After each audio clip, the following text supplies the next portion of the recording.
Hey guys, welcome back. Today is a beautiful, lovely, dry day. It's almost a little bit too much to wear this jacket out. It's super warm today, which is so nice, especially because we've been having so much rain the last week and a half, 2 weeks.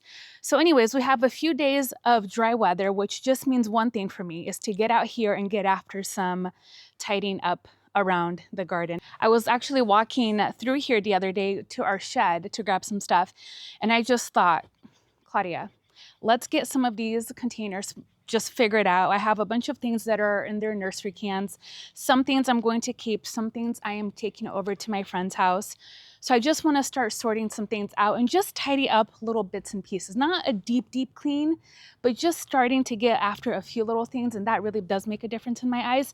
And then I want to get after our Eden climbing rose because she's getting a little bit wild and we got to tame her. I already started on our other one. We have a David Austin Old Hall Worlington Old Hall, I can't remember. I got after that one, but I want to come in and now just edit some things. I just did kind of a rough chop, and then I'm going to come in and just kind of tidy it up a little bit more, but not a ton of things to do. I just really want to get out into the garden and do a little bit of cleaning. It's probably one of my favorite things to do in the garden is just tidying things up and just kind of putz around and do a little bit here and there. We're not doing any major planting right now, but I am getting ready to get some things into the ground. So that's why I'd like to just kind of walk around and pick up some random bits and pieces of things that I've left around. Starting out, I would like to come in over here. You can see we have a bunch of stuff in nursery cans. These are just things that are going to be planted eventually, but I just want to come in and get these containers cleaned up. You can see we have like a bunch of irises that just need cleaning. We have some heucheras that could also just maybe get a good haircut. And I don't know about these, if I'm even going to keep them. I've had these for a bit. I got them on super discount, but they're just not looking too good. But what I think I want to do is clean them up, fertilize them, and then give them a few weeks and see how they do. So that's the first project that I want to get after. And then I'd like to come in and start pruning and shaping this rose back right here. You can see that it's kind of getting wild and it still has some black spots from last season. So I want to come in, clean all of that out before it becomes an issue again. And of course, we're going to come in and spray this rose too, because they are kind of susceptible to black spot. At least for us here, it's pretty common for us to get that. So I want to try to get ahead of it this year and, you know, be more proactive and less reactive to some of the problems that we have with our roses. And then there's just like random little things I would like to walk around, maybe prune back. I do have a few dahlias in the landscape that I would like to dig out, and then even come in here. I started digging up the other dahlias and they look great. I'm so happy that I left them in the ground. But what I would like to do is come in and at least cut these down so they're a little bit easier to dig up. That's what I did with the first bed. Cut everything down, and then it's much easier to come in and just dig everybody up. There's not a ton to do, but again, just like some random things. Again, the tagged dahlias that we have in the landscape, it just looks a little bit funny with those flags on there. So I just want to lift that up, get that out of the way, divide those and just get them ready to plant around Mother's Day. I also have a couple of other roses I would like to prune up as well in the landscape. You can see they're starting to leaf out, which I should have gotten to earlier, but that's fine. I'm still going to come in and just clean it up a little bit. We do have more roses that I ordered that should be coming here soon. So I just want to make sure I have everything ready and tidy so I know exactly where things are going to go. So again, not big tasks, but a lot of little tasks that I want to get done. And I will say, it's like the little details around the garden when you're cleaning up that really do make the biggest difference. So I always like to keep that in mind when I think like, oh, it's not a ton of work that we need to do. But when you start doing it, and you kind of take a step back, you really do see what a difference it made. So anyways, let's go ahead and just get some gloves, and I don't think we'll need anything. I have my little snips that I'm going to be using today to prune some stuff back. But other than that, I think we're just going to get after it.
All right, I'm gonna take a break from fussing with that area and come on over to the climbing roses.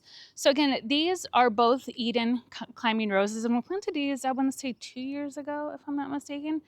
And they've really taken off. So what I'd like to do is come in and start pruning some of this back. Now with climbing roses, you do prune them a little bit differently than you would a regular shrub rose or even a rambler. So with the climbing rose, you're typically going to see 5 to 7 main stems, sometimes more, sometimes less. And that's kind of the goal where you kind of want to stay with your main stems. So those again are the ones that are going to come out of the base of the plant and then attached to the main stems, which again, is this long one right here, this thicker one. You're going to have a lot of these lateral shoots. And these lateral stems are the ones that we typically prune off and prune back. And these are the ones that are going to flower. Now with climbing roses, the more horizontal you can train your main canes to be, the more lateral shoots you're going to get. And the more lateral shoots you have, the more roses you're going to have. So with our structure that we have the roses climbing up on, it kind of curves. So I'm really excited to see when they reach the top, because that's when we can really train those long, beautiful main canes horizontally. And then we're going to have a bunch of smaller lateral shoots coming out. And that's when you're going to get that full effect of a climbing rose. So we're getting there, slowly but surely, we're getting there with these roses right here. So I'm gonna come in and I'm just going to cut back, kind of do a rough prune first. So I come in, I cut anything that looks damaged, diseased, anything that's crossing, anything that's also smaller than or thinner than a pencil. Usually I just go ahead and cut that off because I really want to promote stronger blooms and stronger stems and stronger canes. So I get rid of all of those little weak ones. So I'm going to come down with this lateral cane here, and I'm just going to cut right above a node. And we've done a detailed video on pruning roses. So if you want to get a closer look, I also have that video that I'll link down below for you guys. And we will quickly just cut back a couple of our other roses as well. Let's see. And I do prune my roses pretty severely just because I really want to train it. And that's the thing with climbing roses. You really have to get after it. And I'm not an expert by any of the stretch of the imagination when it comes to roses. I am learning a lot. Year after year, I'm learning something new. So I've made mistakes before, but we learn from our mistakes. So that's just, you know, part of gardening. Which is actually very fun. I always learn by doing, whether it's a success or a fail. Yeah, I just always learn by doing it myself. Okay, now I especially want to cut things back that are crossing like this. Now I can go ahead and move this, but I'm gonna go ahead and come back and cut this cane back as well. And I am trying to pay attention to where those nodes are. For example, we have a node going out this way. We have one coming out this way. We have one coming out this way. So ideally, I'm trying to train everything to go a little bit towards our structure here. That way I can kind of weave it through. So I'm just gonna cut a little bit above those in areas that I can. Not with all of them, but for the most part, because I want, again, things to really be focused on growing on the actual structure. Here's another great example is we have a main cane here and we have all of these lateral canes coming out. So I'm going to just prune these back. And the goal with climbing roses is to shape it. It's not so much about cutting it back and all that business. It's really about shaping it so we can have a beautiful and full plant around this moon arbor that we have here. And as I'm doing this, I really need to get a good pair of rose gloves to do this. And I might even, let's see, it'll come out here. I'll go ahead and leave that. That looks good to me. This one is crossing over. I'm just gonna cut that back. And that looks good down here. And the other thing you want to keep in mind is have flowers at the bottom all the way up. So we want to make sure that this area does get full too. So we're not just going to have flowers up top.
All right, let's go ahead and prune this rose back. It looks pretty good, the overall shape, but I am gonna cut it down, I would say about 1/4 of the way down. Now with shrub roses, we are going to be looking for shoots that are coming outwards, like this one right here.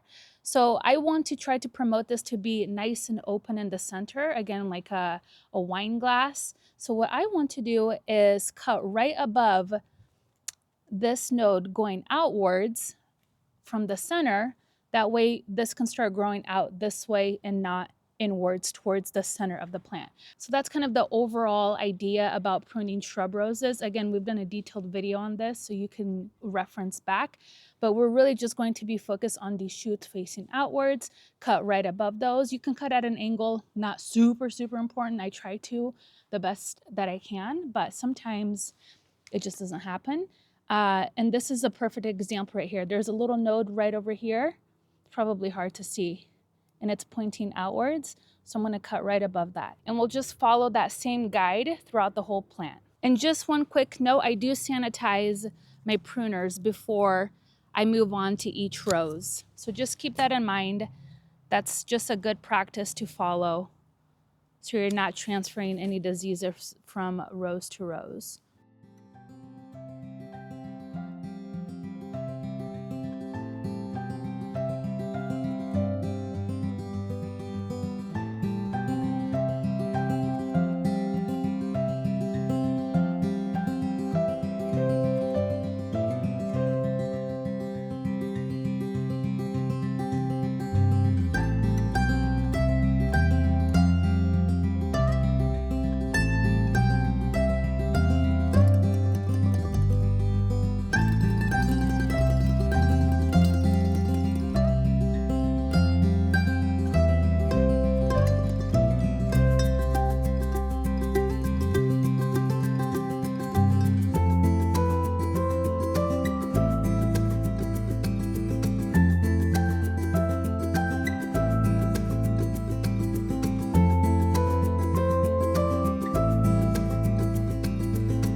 Look at how nice these dahlia clumps look. They're nice and firm. Look at that. And these were actually cafe au lait cuttings that I took. And I left them in the ground, and look how amazing they look. I love that.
All right, I'm really happy about what we've got done today so far.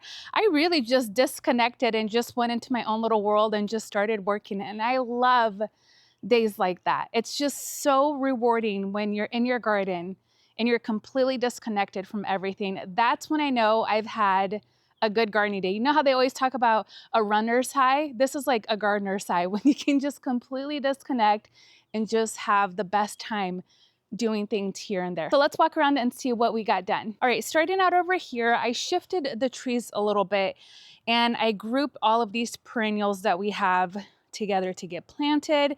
And again, these are just some of the things that there was a really good sale, so I bought them. These irises I've had for longer than I care to admit, and they just either need to get rehomed or we need to plant them. So yeah, don't want to talk too much about that because that's embarrassing. I do have some other things that I got at the end of last season that I would like to come in and plant, but at least everything is grouped together and then we can just pull things for projects. Obviously, this is not like a greenhouse where I'm going to forever keep things. This is just here because we haven't planted anything in this area until we finish the siding on this side of the house. So that's why that's there, but at least that's kind of tidied up a bit. One funny thing that's going on with the heucheras, and I don't know if you guys have experienced this, but there is a pest, I think I mentioned it before in an old video, where they just completely sever the roots and all you're left with is like the top head of the plant. It's the oddest thing, so I did have to throw away a few of them. I hope these other ones don't have whatever pest is doing that, but I don't know. I feel like this has happened a couple of times in our garden and I'm not sure how to rectify it, but maybe you guys know, or if you've had that in your gardens, let me know. And I am very pleased at the way the climbing roses came out. So this is again the Eden climbing rose. I didn't get a chance to get after that other one, but I will come in another day and just tidy it up. But I am very happy at the way this looks. And I feel like every year I'm just getting better and better at pruning climbing roses, which I love. But one of the things that I like to do when we are pruning these, I'm trying to see how I'm going to start training these up this arb. So for example, this cane here ideally is going to start coming in. I will start tying and training it up a bit like this. So that also helps you kind of understand where you need to prune more or less of. I could have taken this back even more, like some of these, but I want to come in with some zip ties probably and start zip tying this so it can start climbing up and all the way over. And same with this side. I am a little concerned about this main cane. Do you see how it's coming inwards? And I am training it like this. So it's coming in and then I looped it through and now I'm gonna try to train it up. I mean, that's not ideal, but I'd feel bad getting rid of that main cane. Do you know what I mean? Like, I feel like that's such a big, nice one, but we'll see how it looks once it starts filling in. If we need to, we will. I'm all about making sure the aesthetic of this rose is going to look good. And if eventually this is going to hurt the rose by having it bent like this, then obviously that's not something I want to do. So We'll just see how it goes. But here is another good example of a cane that's going to grow along the structure. And you can see that these lateral canes are just shooting up. And that's exactly what we want all the way around. Can you just imagine how beautiful that's going to look? I'm so excited. I am out of time today, but what I would also like to do and what I recommend if you're still pruning roses is come in with some rose tone and just make sure you're fertilizing all of your roses right now. I love rose tone because it's going to help feed the roses. It's also going to help fight any diseases. So I'm definitely going to come in probably tomorrow and just go around our entire garden and feed all of our roses that we have and make sure that they're set up for success this season. Now, the other two roses that we pruned, they look okay. This one I didn't take back too much because it already leafed out, and I should have done this way earlier, and I usually take my roses pretty low. However, this one just looks so beautiful, and I'm pretty happy at the way the shape is. So I was a little bit more conservative with pruning this rose. However, this rose, I don't know. I'm a little bit worried about this one. It looks like it has some sort of disease. Yeah, I'm not sure about this rose. There's a little bit of sap action going on when I made those cuts. Some of the tips were just dried up and it looked like thrip damage. And I know we had some problems with thrips last year. So maybe it was just something I didn't catch. I'm not sure. So this rose may need to come out. I wouldn't want to because it's a beautiful rose and I always forget the name of it, but I've shown you guys this in one of our garden tours. But anyways, I will have to go try and reference this rose. But anyways, I don't want to keep something that's going to be diseased and potentially affect our other roses, especially our new roses that are coming in. So I'm going to keep my eye on this for the next few weeks, see what it does. And then if it starts acting a little bit wonky, if I can't treat it with something, then I'm just going to go ahead and take it out. I'm trying to be really proactive about any sort of disease or pest in our garden this year. And I want to make sure that I'm catching it early on so it doesn't become more of a systemic problem in the garden and then it starts affecting all other things. I'm usually the type that will try to treat it, take care of it, save it, but at the same time, at what cost do we do that for a long period of time? Do you know what I mean? Like if it's going to start impacting all of our other plants, then is it worth keeping that one and just like giving it that good college go? Probably not. So I'm just going to be a little bit more diligent about things like that in our garden with our plants, specifically things like roses or again, dahlias. I'm very like, if there's any sign of disease, I'm like, you're out of here. I just want to make sure I'm practicing that even more this year. So we'll just keep an eye on it and see, cross our fingers, and hopefully it's just being funny right now. These 3 dahlia beds look so much better. I know it's still a little bit messy because we have the dahlias in, but I'm going to use the next few days to come in and quickly dig them out and they'll start looking like the last bed over there. Do you see how nice and tidy it is? That's kind of what we're looking for, especially before planting time. I like to get my beds ready a little bit ahead of time. That way we're not prepping beds, trying to plant everything all at once. So it's nice staggering things a little bit. This is the tomato bed. This is something Sturg and I are going to flip because we do have netting down just to keep the squirrels from digging everything. So it's nice to lift everything up with 2 people. It just makes it a lot more efficient. So we'll come in, lift up the netting, same with the tomato bed, clean out some of the weeds. And I'm actually okay with them being there for a little bit because they have little flowers.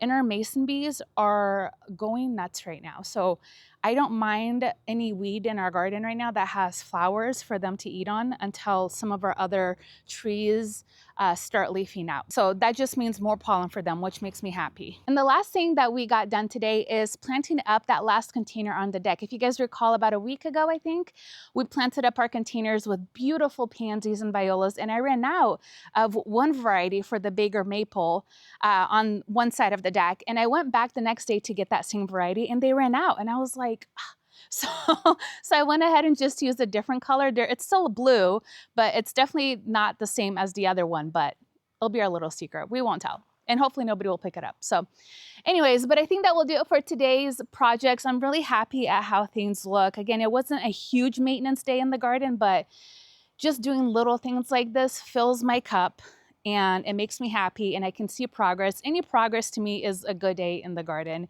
And Sergey gets back tonight from fishing, so I am so excited to have my garden buddy back. I cannot wait.